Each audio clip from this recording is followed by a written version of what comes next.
Hola a todos y bienvenidos a Cuentos para Dormir. Hoy les traigo una historia real que les helará la sangre. Una historia que nos recuerda que, incluso en los lugares más seguros, el peligro acecha. Quédense hasta el final, porque lo que van a escuchar les dejará sin aliento. Annie Marie Lee, nacida el 3 de julio de 1985 en San José, provenía de una familia vietnamita-americana unida y cariñosa. La primera impresión que causaba Annie era siempre la de una persona amable, dulce y entrañable. Pero al conocerla mejor, todos quedaban asombrados por sus increíbles logros académicos. Desde pequeña, Annie demostró una inteligencia excepcional. Se graduó con honores de su instituto en Aurora, California, donde sus compañeros le dieron un apodo especial. Tras graduarse de secundaria, Annie obtuvo una beca completa de $160,000 para estudiar biología del desarrollo celular en la prestigiosa Universidad de Yale. Después de graduarse con distinción en 2008, fue aceptada en un programa de posgrado en la misma universidad. Todos los estudiantes conocían Yale y el grupo Ivy League, las 8 universidades más importantes de Estados Unidos. Después de 5 años de investigación, Annie obtendría su doctorado en farmacología. Su investigación, centrada en el laboratorio de la universidad, tenía aplicaciones prometedoras para el tratamiento de la diabetes y algunos tipos de cáncer. Annie siempre participaba activamente en actividades extracurriculares. Incluso escribió un artículo para una revista médica sobre la seguridad en el campus universitario, titulado Crimen y Seguridad en New Haven.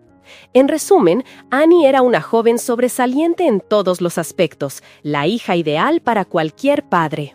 Estaba firmemente encaminada en la senda que había elegido, con un futuro brillante y prometedor esperándola. Annie parecía tenerlo todo, una carrera exitosa y un amor verdadero. Desde sus días universitarios en Nueva York, Annie se había enamorado de su mejor amigo, Jonathan, también un estudiante brillante, criado en una familia respetable y con recursos. Después de graduarse, los dos aceptaron una relación a distancia por un tiempo, ya que Jonathan decidió continuar sus estudios de doctorado en la Universidad de Columbia, en Nueva York, mientras Annie estudiaba en Yale. Pero antes de que ambos comenzaran sus nuevos estudios, Jonathan se arrodilló y le propuso matrimonio a Annie. Planearon casarse el 13 de septiembre de 2009. Annie contaba los días emocionada para su boda, sin saber que, para ella, ese día nunca llegaría. El 7 de septiembre de 2009, Annie estaba más ocupada que nunca. Además de tener que completar sus proyectos de investigación en la universidad, Annie tenía que prepararse para la boda que se celebraría en solo 6 días. Annie se sentía un poco ansiosa y estresada. Llamó a una amiga cercana y le confió que, aunque esperaba con impaciencia el día de su boda, a veces se preguntaba si no se estaban casando demasiado pronto. Pero después de hablar un rato, Annie volvió a sentirse animada. Su corazón sabía que Jonathan era el hombre con quien quería pasar el resto de su vida. Después de colgar, Annie continuó con su ajetreada vida. Su corazón rebosaba de emoción. Sabía que casarse con Jonathan era la decisión correcta. El 8 de septiembre de 2009, a Annie aún le quedaban algunas cosas por hacer en el laboratorio antes de tomar un vuelo al día siguiente hacia Long Island, donde se celebraría la boda. Annie salió de su apartamento temprano por la mañana y tomó un autobús hasta su oficina en el campus. A las 10:11 de la mañana, Annie caminó hasta el laboratorio en el sótano. Annie dedicaba la mayor parte de su tiempo a investigar con ratones de laboratorio en esta sala, la sala G13. El día transcurrió. Las clases terminaron una a una. Grupos de estudiantes abandonaron la universidad para regresar a casa, y los edificios fueron cerrándose gradualmente. Los compañeros de piso de Annie se sintieron un poco extraños, porque Annie siempre volvía a casa antes de las 6 de la tarde, pero hoy no había rastro de ella. Annie siempre era cautelosa y aconsejaba a todos que tuvieran cuidado. Nunca iba a fiestas ni caminaba sola por la noche. Si Annie tenía que trabajar hasta tarde, se aseguraba de que alguien la recogiera o la acompañara a casa. A las 10 de la noche, Annie aún no había regresado a casa y nadie podía contactarla. Esto era completamente inusual y su amiga decidió llamar a la policía. La policía llegó inmediatamente a la oficina de Annie en la universidad. Encontraron sus llaves, cartera y teléfono, todos aún allí. La policía se dio cuenta de que Annie no había usado su tarjeta bancaria ni su teléfono durante todo el día. Parecía que Annie solo tenía la intención de bajar al laboratorio un momento y luego regresar a su oficina de inmediato, por lo que había dejado todas sus pertenencias personales en la oficina. Annie no había llevado nada más que su tarjeta de acceso cuando salió de esta habitación. Las cámaras de seguridad confirmaron que Annie entró en el edificio a las 10:11 de la mañana. Llevaba algo en brazos, no se distinguía con claridad, pero todo parecía indicar que eran sus documentos de investigación. Aunque las grabaciones no siempre nos cuentan la historia completa, es evidente que Annie no mostraba ningún comportamiento extraño al entrar. No corría huyendo de nadie, no miraba nerviosamente a su alrededor, ni se detuvo a hablar con alguna persona sospechosa por el camino. A todas luces, estaba teniendo una mañana completamente normal, como cualquier otra. El laboratorio se encontraba en el sótano, pero, por desgracia, allí solo había una única cámara. Y Annie pareció no pasar nunca por delante de ella, porque no quedó registrada ninguna imagen suya. Más tarde, a las 12:50, sonó la alarma de incendios. Todas las personas que estaban en el edificio tuvieron que evacuar. El 9 de septiembre de 2009, la policía interrogó a varios empleados y estudiantes de investigación que trabajaban en el edificio el día anterior. Uno de los interrogados fue un hombre llamado Ray. Él era técnico de laboratorio. No estudiaba en Yale, pero llevaba un tiempo trabajando allí.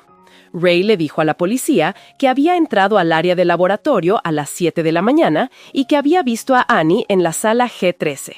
También afirmó que la vio salir del laboratorio antes de que sonara la alarma de incendios.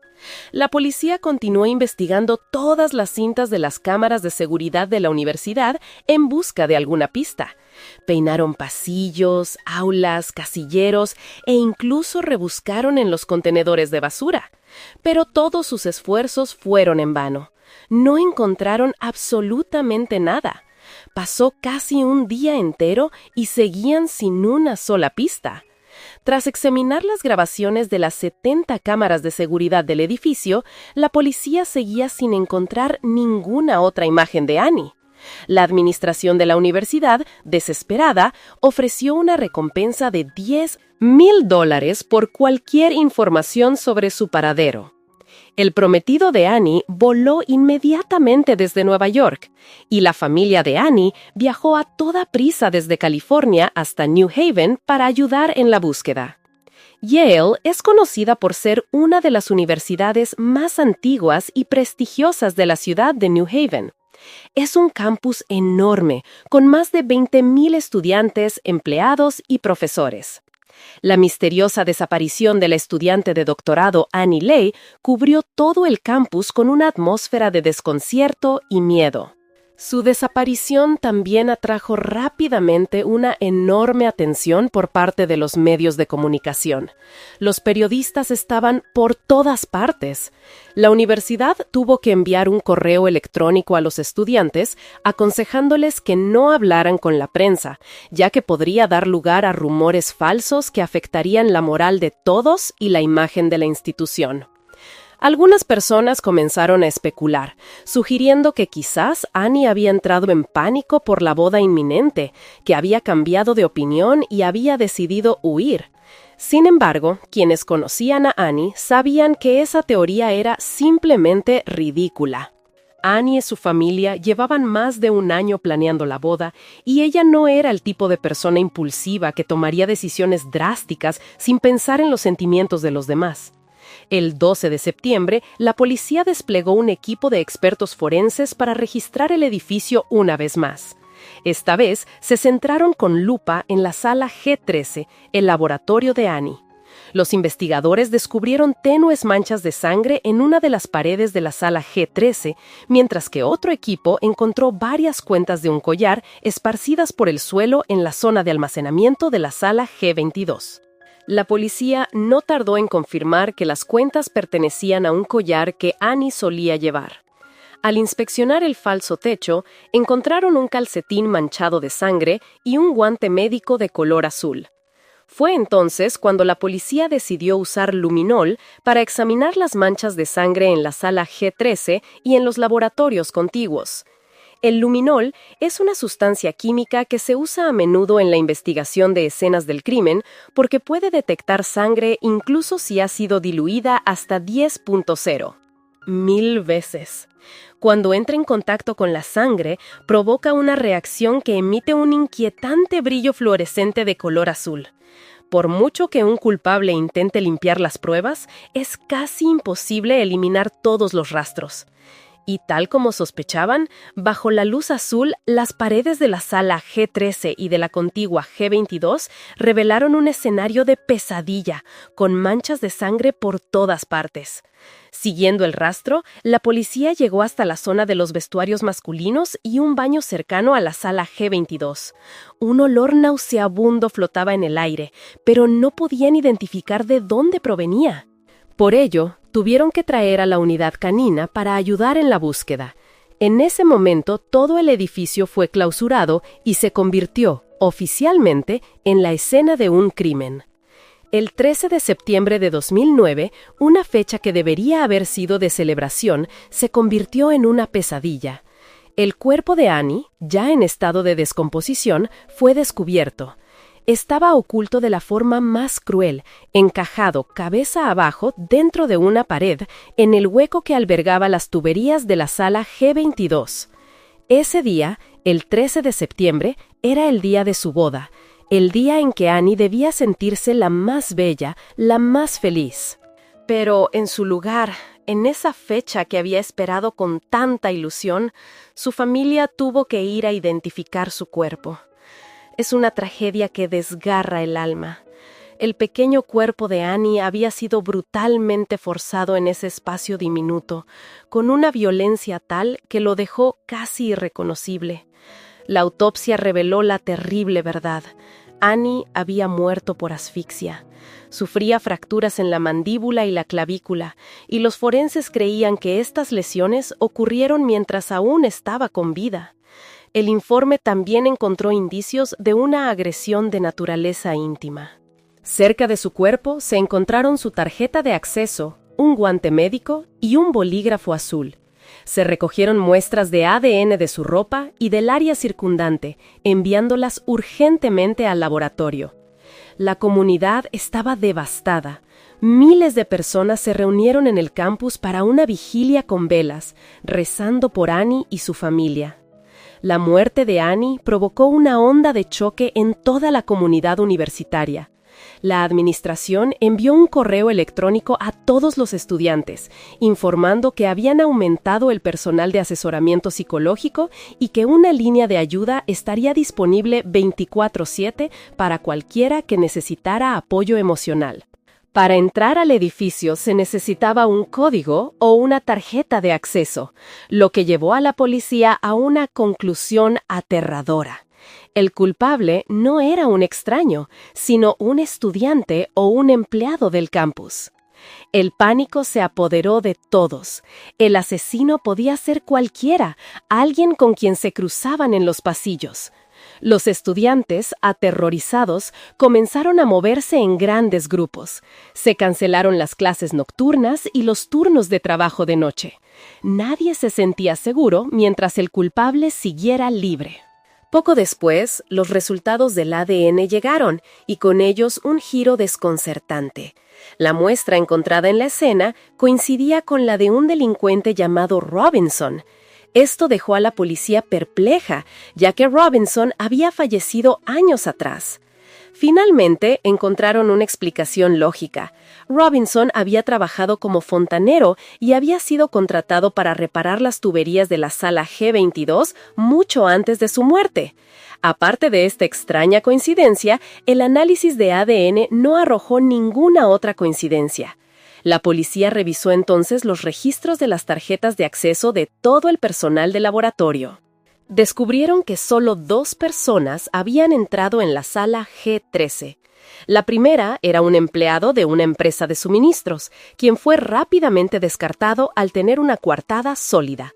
La segunda persona era Ray, un técnico de laboratorio de 24 años. Su declaración inicial a la policía fue que había visto a Annie salir del edificio ese día, pero esta afirmación, lejos de ayudarle, lo convirtió en el sospechoso número 1. Las cámaras de seguridad confirmaban sin lugar a dudas que Annie nunca había abandonado el edificio.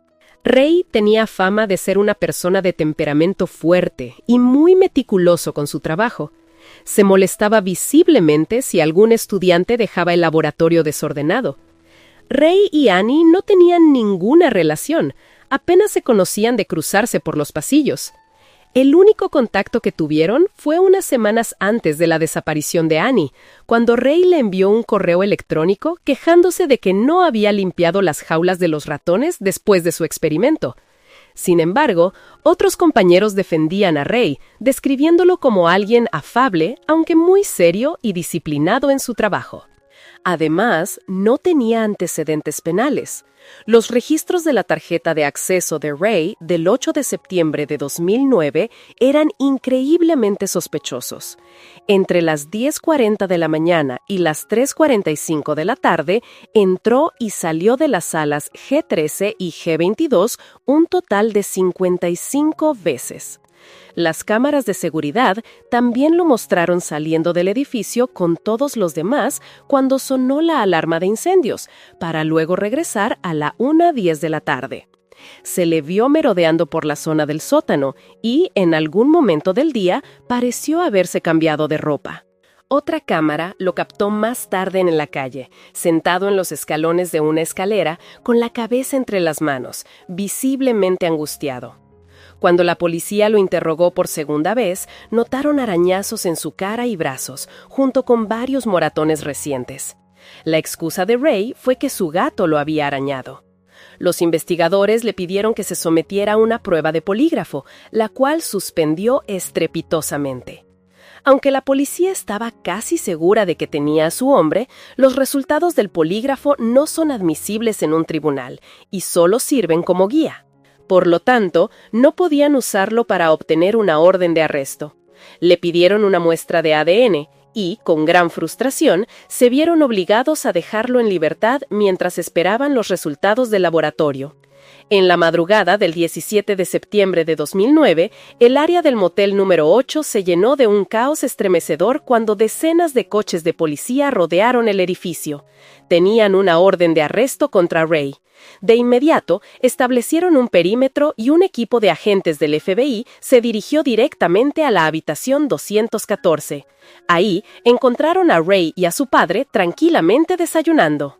Sin mediar palabra, los agentes se esposaron y se llevaron a Ray ante la mirada atónita y confundida de su padre. Los resultados de las pruebas de ADN fueron contundentes. Ray era el culpable del terrible acto contra Annie. Con una orden de registro para su casa y su lugar de trabajo, la policía encontró pruebas aún más incriminatorias. Descubrieron la camisa del uniforme y los zapatos que llevaba el día del incidente, ambos todavía con manchas de la sangre de Annie. También encontraron bolígrafos de tinta azul, idénticos al que se halló junto al cuerpo de Annie. Todas estas piezas, junto con los registros de su tarjeta de acceso, formaron una montaña de pruebas irrefutables que sentenciaron a Ray.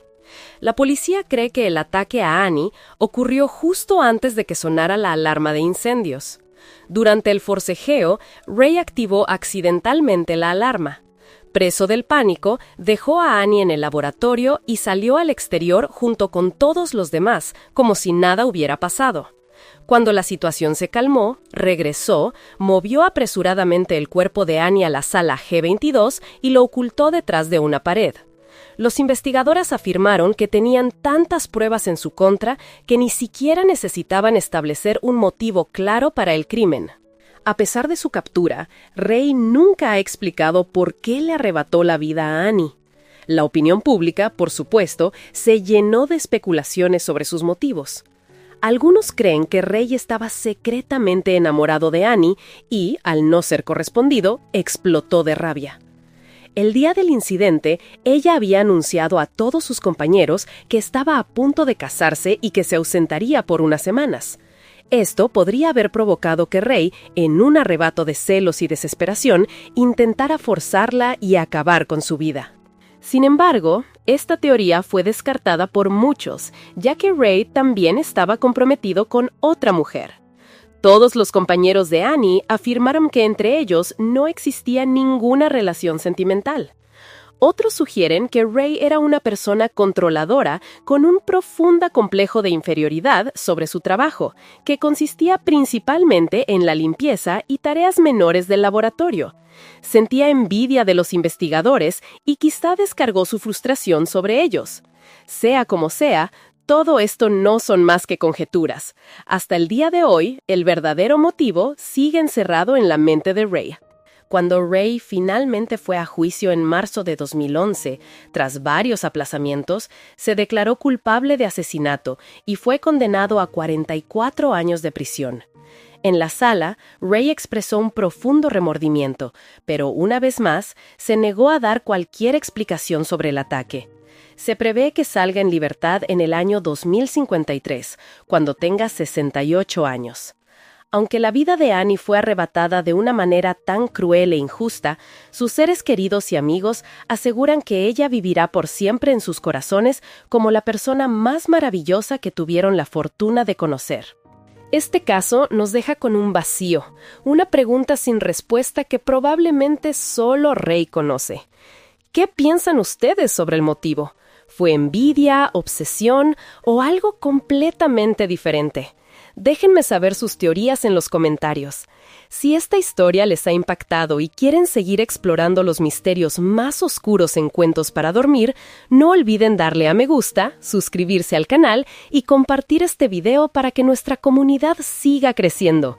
Gracias por acompañarme hasta el final. Nos vemos en la próxima historia.